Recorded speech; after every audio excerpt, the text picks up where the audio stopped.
Bang! Neeves Knives. I'm Jared, and today we're checking out a pretty interesting little Bestech knife. Now, some of the interesting things about it is its build and how it's put together, and some of the little details, which we're going to get into here in just a second. But first off, let's just go over the materials really quick. We have M390 blade steel, kind of a clip point, drop point-ish blade. I guess it's a drop point, but it does have a tiny, tiny bit of recurve here in the belly. We're going to talk more about that in a second. Then we have a titanium scale on both sides that does have a liner. Now, I'm going to show you with this taken apart and show you some of these details because the liner screwed in from the inside. So is this top portion of the scale, which is kind of a faux bolster, a fake bolster. And also the clip is screwed in from the inside.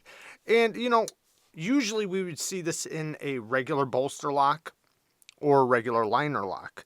But in this case, it's not. It is a regular liner lock, but it doesn't have a liner as a scale. It just has the liner as a lock bar. And let's talk about the action, and then I'll show it taken apart, and we'll talk about the cutting performance and everything else.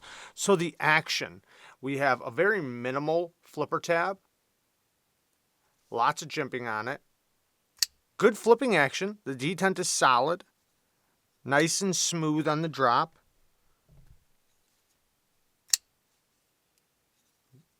Nice solid detent. And it is a small flipper tab, so you do have to place your finger just right, but you can go up here and then just kind of like slide your finger down like that, and that works really good. Or you can just use the tip of your finger right at the corner. It's not really a push buttoner, but you can do it. And when you unlock it, detent is right there. It does have a ramp, and we're going to look at that too. Nice and smooth on the drop, perfectly centered. And in the hand, it's small. It is small, but I can still get a 4-finger grip. I do feel the clip quite a bit, but, I'd rather have a clip than not. And you could kind of use this as a little bit of a choil area if you want to and kind of choke up. Now, cutting performance, the geometry is not incredible. It's not horrible either. It's mediocre, right? Nothing special. It cuts. Now, it does still have the factory edge on there. And when I was cutting with it, especially in the little clip I took, the edge was not that great, but it was cutting just fine. It wasn't an issue. It's still going to cut, no problem. However, if I resharpened it with a lower angle, the cutting performance would go up a lot. But I did not sharpen it. I do have to send this along, so we won't see anything about sharpening. But I did hone the edge, and we'll talk about that here in a second. But the regular push cuts and everything, the knife's pretty comfortable. It's a small knife, but works just fine. So push cuts or draw cuts or anything like that works great. You do have this little tiny bit of recurve. Whether or not you get any benefits out of it, I don't think so. I don't think it's dramatic enough to really get any benefits. And right after the recurve, you instantly get to a belly, which I think kind of counteracts it a little bit. So there's really no benefits to the small bit of recurve here. Now, with the utility cuts, it has quite a bit of belly, so you do have to lift up a little bit extra to get to the tip, to do a utility cut. It works. It's not a big deal. It's just fine. However, it's not going to be as good as something with a lower tip where your arm's lower down, where you have a lot of leverage into your cut. You have to lift your arm up really high to get to the tip and kind of keep control pushing down and pulling back at the same time, which makes you lose a little bit of control when you do that. And, it just is what it is. It has somewhat of a big belly. The tip doesn't drop down very far. So, just is what it is, but it works just fine, and you will get by with it just fine, especially with like opening up packages and things like that where you don't really need a lot of force or a ton of leverage. You just need a tip. All that stuff will be great. It'll only start showing the downsides to it when you really have to put leverage into your cut. Now, Tuning the edge up, I just used my field sharpener, my Work Sharp field sharpener. It's a hone strop, diamond plates. It has a spot for serrations. I recommend it to everybody. It's a full little sharpening system and it works great. I used it just to touch the edge up on the honing rod, which is a ceramic rod. Did a couple passes, one pass per side, and it instantly made the knife a lot sharper. And then I stropped it because it does have a little strop on it. I'll link all this stuff down in the description, but it worked out great and it did tune it up, you know, to where the edge came back a lot better than it was. I wish I would have took a little clip of how the edge was before I did that, but I did not. But the edge came back really, really nicely. And like I said, it still has the factory edge on there and factory angle. So, you know, if it did have a lower angle, a bigger edge bevel, it would be a little bit thicker behind the edge. However, it would have better cutting performance. Factory angles are always high on every knife. Well, not every, but most. Now, taking it apart and looking at the insides. So, after taking it apart, I actually used my VERO Engineering Fulcrum, which was sent to me by VERO. Awesome company. I'll link them down below too if you want to pick up a Fulcrum. Awesome little mini pry bar. Comes in a couple different sizes, and it has a little bit holder where you can hold your bits because the bits, you know, come with it. Now, and holds into the little pry bar. It actually has a little band that holds them in. So I took it apart and it came apart really easily, very easily. No problems taking it apart. So now here you can actually see the screw that's holding on this scale. And when we go to this side, you can see the liner that's being held in. They have a steel washer for the tracks, and then you can see the screw right there is for this bolster.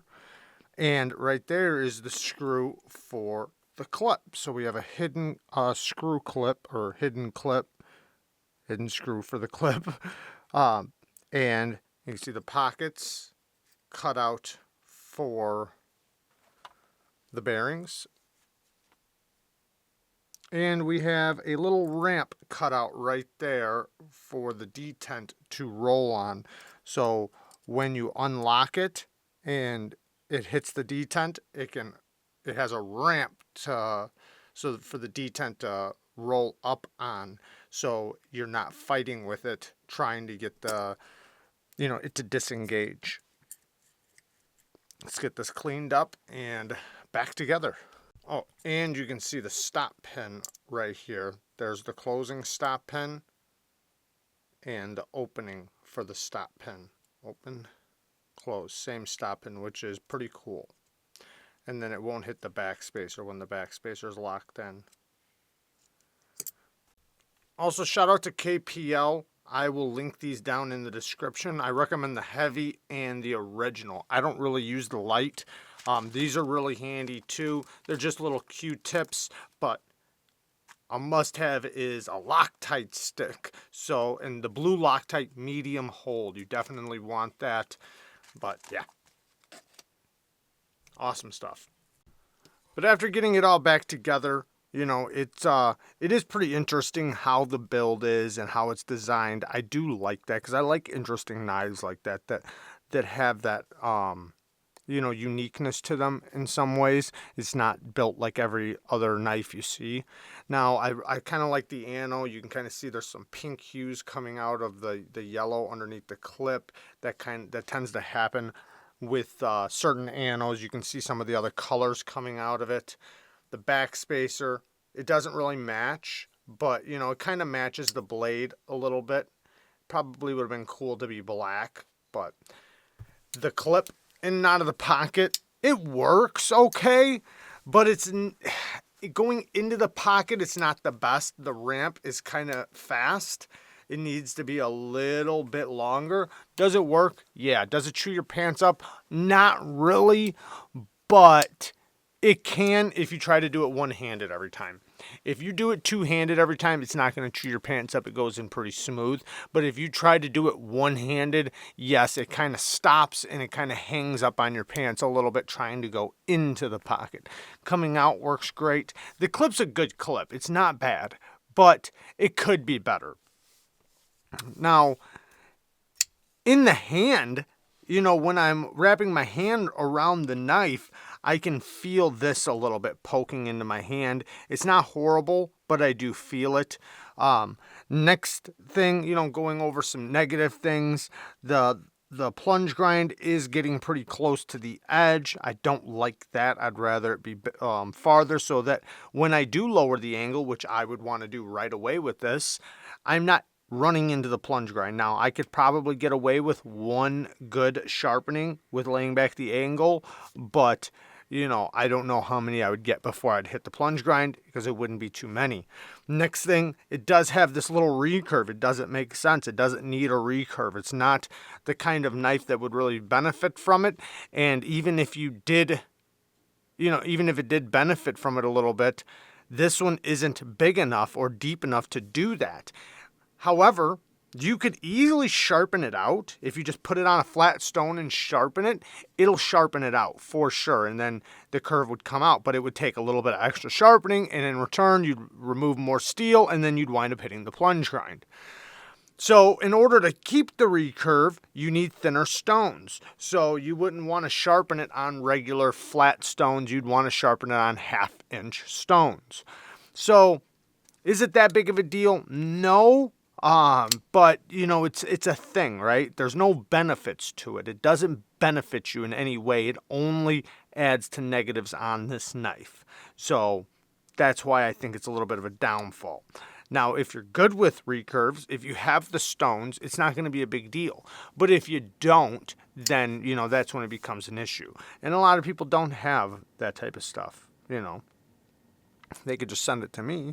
But anyways, the access to the liner, it's okay. It's not horrible. I can easily unlock it. I usually like a little bit bigger of a cutout because I have nothing from the side. It's just that it's like chamfered on the edges on each side. So that does make it easy to disengage. Like I'm not trying to make it seem like it's difficult at all. It's just fine. I usually prefer a little tiny bit more. Not much more, just a little tiny bit more access. It is a small knife though, so I do understand that. And I do think, you know, even with some of the complaints I have, I still think it is a really good quality knife. The quality's there. You really feel the quality in the build. I do like how it has the, you know, uniqueness to the inside hardware. You know, it's well built. It's very solid. It has sort of an orange peel finish over it, which is kind of cool. Kind of a tactile feel to the hand all the way around.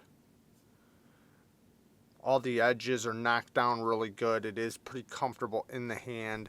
So there is a lot of little cool features to it. I like the satin finish. But there, you know, to me, there's a few little downsides that, you know, you do want to think about if you're getting this knife on whether or not it will affect you or if you care or not. Because you might not. We have a T8 pivot, T6 hardware on the bottom. And yeah, so there you guys go. Just a quick look at this interesting little knife. And I will try to link everything I can from this video down in the description. I love you guys. Thank you guys for watching. Peace.